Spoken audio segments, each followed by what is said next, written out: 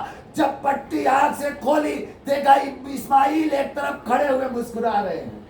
دمبا ذبح ہے. دل بے چین ہو گئے. کہے پروردگار کیا تو نے میری قربانی قبول نہیں کی؟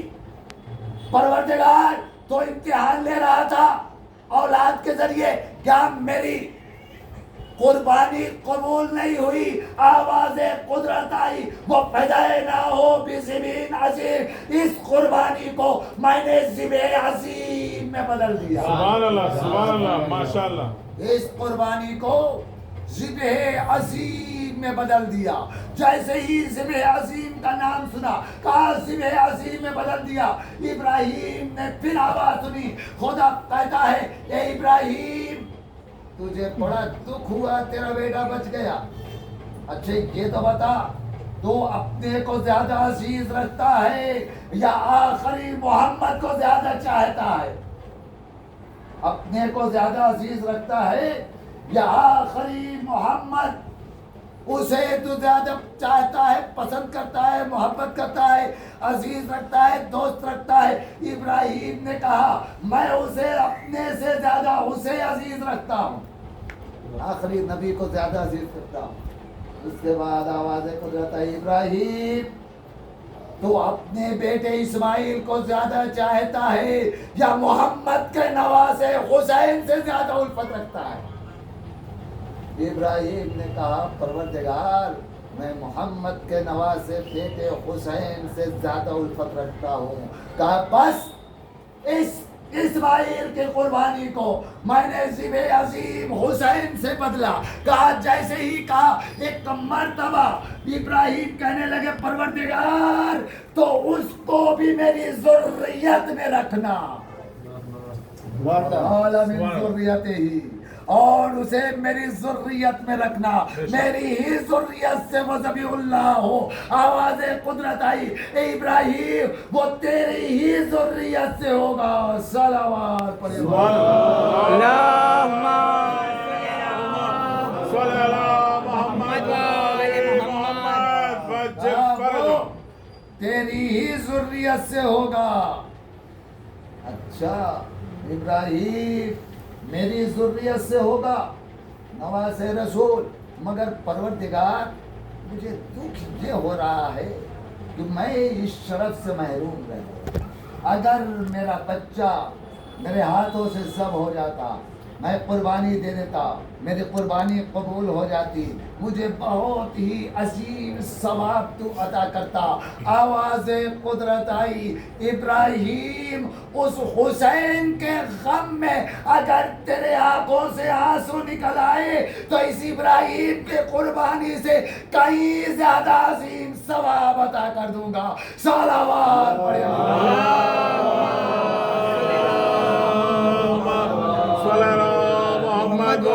محمد وجل فرجہ. بہت ہی عظیم ثواب ہے حسین پر رونے والوں کے لیے. چھٹے امام ارشاد فرماتے ہیں، آٹھویں امام نے بھی ارشاد فرمایا کہ جو میرے جد حسین کے غم میں روئے اس کے اوپر جنت پہنچی.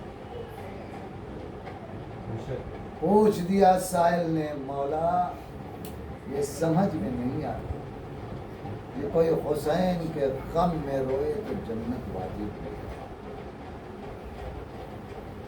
نماز کا بڑا عظیم ثواب، روزے کا بہت عظیم ثواب، حج کا بڑا عظیم ثواب، ان کا درجہ ہے ثواب عطا کیا جائے گا. لیکن حسین کے غم میں رونے سے جنت مل جائے گی. بے شک. مولا نے کہا تجھے سمجھ میں نہیں آتا، خدا نماز اس دنیا میں پڑھواتا ہے، اجر قیامت میں دے گا. روزہ یہاں رکھا جائے گا، اجر قیامت میں دے گا. حج اس دنیا میں کرائے گا، حج اس دنیا میں کرائے گا، اس کا اجر قیامت میں دے گا. لیکن غم حسین کا آج فوراً پروردگار عالم عطا کر دیتا ہے، فوراً عطا کر دیتا ہے۔ سائل نے کہا مولا یہ کیسے؟ کہا اگر حسین کربلا کے میدان میں قربانی نہ دیتے تو نہ یہ نماز روتی ہوتی، نہ یہ روزہ ہوتا، نہ یہ حج ہوتا۔ حسین کے قربانی سے نماز بھی بچی، روزہ بھی بچا، حج بھی بچ گیا۔ صلوات